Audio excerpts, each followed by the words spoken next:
Focus on your depth and calculate your depth. अपनी गहराई को मापिए, कितनी गहराई है आपकी लेग्स की। ए लाइन की गहराई कितनी है, बी की कितनी है। मैंने ये महसूस किया है कि हम में से ज्यादातर लोग फील्ड वर्क तो बहुत करते हैं, लगे रहते हैं सुबह से शाम, जय आरसीएम जय आरसीएम, कहां करना है, किसके साथ करना है, कोई ध्यान नहीं, कैलकुलेशन नहीं है। हार्डली कभी कंप्यूटर पर बैठते हैं, अपना डाटा देखते हैं, प्रीव्यू देखते हैं, किसने कितना बिजनेस कर रहा है, बहुत कम लोग देखते हैं। मैं चूंकि मेरे पास में अनुभव है पूरे हिंदुस्तान का और मैं लोगों को बहुत नजदीक से बात करता हूं, जैसे मैं नेगी सर की बातचीत कर रहा था कि उनकी एक खास बात है कि वो इस पे काम करते हैं। तो एक और व्यक्ति है, उस व्यक्ति ने जब आरसीएम को ज्वाइन किया उस समय उनकी उम्र मात्र कितनी रही होगी, 17-18 साल, 19 साल होगी, 12वीं क्लास में पढ़ते थे, 12th में। बिल्कुल एक भोला भाला सा बच्चा, दाढ़ी मूंछ कुछ नहीं आई है और उस टाइप का बच्चा, और उसने धीरे धीरे काम किया, ग्रो किया। शुरू से ही वो लिखता रहता था, नोट्स बनाता रहता था मीटिंग में, और आगे जाकर उसने जो सबसे बड़ा काम किया वो डाटा पे किया। मैं अगर उनसे ये पूछता कि आपके कितने लोग आएंगे, तो वो ये नहीं कहता था कि सर 101 लोग आ जाएंगे, वो ये कहता था कि सर बड़ी लाइन से 45 लोग प्लान है, छोटी लाइन से 15 लोग आएंगे। उसके बाद में मीटिंग खत्म होने के बाद में वो ये नहीं कहता था कि सर बढ़िया रहा लोग आए, वो ये बताता था कि सर बड़ी लाइन से 45 तो नहीं आ पाए, 33 आए, और छोटी लाइन से 9 लोग आए। तो इस प्रकार की कैलकुलेशन रहती थी। और जैसे ही कंपनी ने एक ऑप्शन दिया, परचेजर इन योर ग्रुप का एक ऑप्शन आता है रॉयल्टी टेक्निकल के पास में, तो उस व्यक्ति ने उसमें इतनी मास्टरी हासिल कर ली, इतना उसका इस्तेमाल किया और इतनी तेजी से ग्रो किया उसने, वो हिंदुस्तान का फास्टेस्ट स्टार रूबीचोर बना और अभी वो सफायर पे हैं। उनका नाम है सुजीत कुमार सिंह। डाटा से काम करते हैं, बहुत डिटेल में जाके काम करते हैं,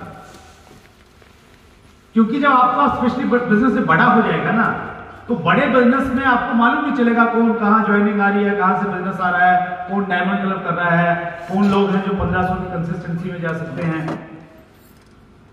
तो उसकी आदत हमें डालनी पड़ेगी, राइट सर? तो अभी से आप उसकी आदत डालिए, आगे जाके उसको आपको बहुत सारा लाभ होगा। तो ए और बी ग्रुप की आपने डेप्थ करनी है, राइट? तो पॉइंट क्या लिखा था अभी आपने? Focus on your depth and calculate your depth. आपकी डेप्थ कितनी है उसको आपने कैलकुलेट करके रखना है। ये डेप्थ हर महीने बढ़ेगी, यस और नो? और बढ़नी चाहिए। जो बड़े अचीवर हैं, मान लेते हैं रॉयल्टी अचीवर हैं, तो आप शायद आपकी डेप्थ 100 से ज्यादा लोगों की होगी, तो आपका टारगेट ये होना चाहिए कि ये जो 100 की डेप्थ है, ये मेरी डेप्थ में 2-3 और बढ़ना चाहिए, कम से कम 5 बढ़ना चाहिए कम से कम। जैसे मैं डायमंड के लेवल पे हूं, तो मेरी डेप्थ कितने की होगी? मेरी डेप्थ हजारों में होगी। अभी तो मैंने बहुत ज्यादा इतनी वो चली गई, मैं उसको ब्रेक कर लेता हूं बीच में। मैं कैसे काम करता हूं कि जैसे डेप्थ जा रही है, जहां मैं काम कर रहा हूं, तो वहां पे एक व्यक्ति रॉयल्टी चीवर है, तो बीच वाले लोगों को मैं छोड़ देता हूं कि ऊपर वाले संभालेंगे, तो वो रॉयल्टी चीवर के नीचे की डेप्थ में काम करना स्टार्ट कर देता हूं। लेकिन मैं अगर अपनी टोटल डेप्थ की काम करूं, मेरी जो सबसे बड़ा ग्रुप है, उसमें हो सकता है 25-30 हजार लोगों की डेप्थ बन गई होगी, राइट? और आपने बड़ा बिजनेस करना है, तो आप मान के चलिए कि आपकी जितनी बड़ी डेप्थ होगी, भविष्य में उतनी ही जो एफडी है वो मैच्योर होती रहेंगी आपको, राइट? तो मैं क्या करता हूं, मैं इस ग्रुप के लोगों को बुलाता हूं और उस मीटिंग में, जो मीटिंग हम लोग करते हैं बहुत कम रहता है, जो फिजिकल मीटिंग करते हैं, तो उस मीटिंग में सिर्फ उन्हीं लोगों को अलाउ रहता है जो एक के नीचे एक है। यानी बिजनेस की भाषा में सब अपलाइन डाउन लाइन है, क्रॉस लाइन उसमें अलाउ नहीं रहता। और जब भी आप स्पेसिफिक बिजनेस की बात करेंगे तो उस समय क्रॉस लाइन नहीं रहनी चाहिए। आप एक व्यक्ति से बिजनेस पूछ रहे हैं, भविष्य में कितना बिजनेस करेगा, पिछले महीने कितना था, तो कौन होना चाहिए उस समय? सिर्फ अपलाइन होनी चाहिए। उस व्यक्ति की डाउनलाइन होनी चाहिए क्या?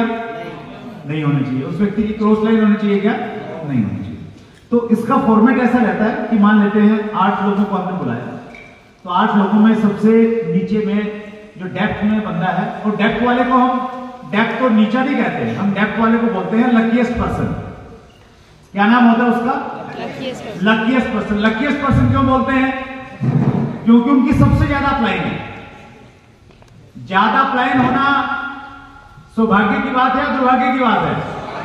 सौभाग्य की बात है। ज्यादा आपको ब्लेसिंग मिलेगी, ज्यादा लोग हैं आपकी सहायता करने वाले, तो हम उसको लकीएस्ट पर्सन बोलते हैं। तो सबसे पहले हम जो लकीएस्ट पर्सन होगा उससे हम बातचीत करेंगे, उससे पूछेंगे कितना पिछले महीने बिजनेस रहा, इस महीने की क्या तैयारी है, और फिर उसको हम लोग फ्री कर देंगे। उसको बोलेंगे कि आप लीव कर देंगे। फिर उससे ऊपर ऊपर ऊपर आते आते यहां तक हम लोग आएंगे। यानी मैं अगर इस ग्रुप की काउंसलिंग कर रहा हूं, तो जब ज्वाइन किए हम टोटल 9 लोग थे, मेरे अलावा 8 लोग और थे, और आते आते हम लोग कितने लोग रह जाते हैं? सिर्फ 2 लोग रह गए। और उसी लेवल की थोड़ी बातचीत होती है, और अब चूंकि पूरा बिजनेस मालूम चल गया है किसका क्या टारगेट है, कोई डायरेक्शन लेनी होती है तो मैं इस व्यक्ति को वो डायरेक्शन दे दूंगा। तो मैं आपसे ये चाहता हूं कि अगर आप बड़ा बिजनेस आपने करना है तो आप हर महीने अपनी 2 टीम है या 3 टीम है आपकी, उन सब की आप ऐसे काउंसलिंग कीजिए, ग्रुप काउंसलिंग कीजिए। ठीक है, समझ में आया? yes. कोई प्रश्न है किसी का इस बारे में? Any question? फिर अगले महीने से शुरू हो जाएगी? yes. पक्की बात है? yes. मैं कोटेशन को अक्सर बोलता हूं, knowing plus not doing is equal to not knowing. अगर आप किसी चीज को जानते हैं और आप उसको नहीं करते, तो इसका मतलब है आप उसको जानते नहीं हैं। आपने उसके जानने में समय और धन दोनों नष्ट कर दिया है। तो आज जो चीजें आपको यहां पे बताई जा रही हैं, अगर आप इनका इस्तेमाल नहीं करेंगे तो आपने क्या क्या नष्ट किया? समय नष्ट किया, यस और नो? यस। और समय के साथ साथ में पैसा जो लगा वो नष्ट किया, यस। एनर्जी नष्ट की, यस। और चौथी अपने अपलाइन का विश्वास नष्ट किया कहीं, राइट। उनके विश्वास को तोड़ा, उनको उम्मीद थी कि कैसे न कैसे आपको बैठा लेंगे और कुछ चीजें अंदर चली जाएंगे तो आप कर लेंगे, आपने नहीं किया तो वो भी तोड़ दिया। तो और मैंने बहुत प्रैक्टिकल मैं आपसे डिस्कशन करना चाहता हूं। मैंने इसको कॉन्शियसली प्लान किया कि मैं क्या बात करूंगा। बहुत सारे चैलेंजेस हैं, बहुत सारे इश्यूज हैं, उनमें से जो सबसे ज्यादा लोगों के इश्यू हैं वो मैं आपके बीच में ये लंच से पहले वाले सेशन में रखने की कोशिश कर रहा हूं। तो एक इश्यू ये है कि हमें मालूम नहीं होता हमारी टीम से कितना बिजनेस आ रहा है, और हम लोग जितना आ गया उसको भगवान का प्रसाद मान लेते हैं। हेलो, इस महीने जितना आया ये भगवान का प्रसाद है।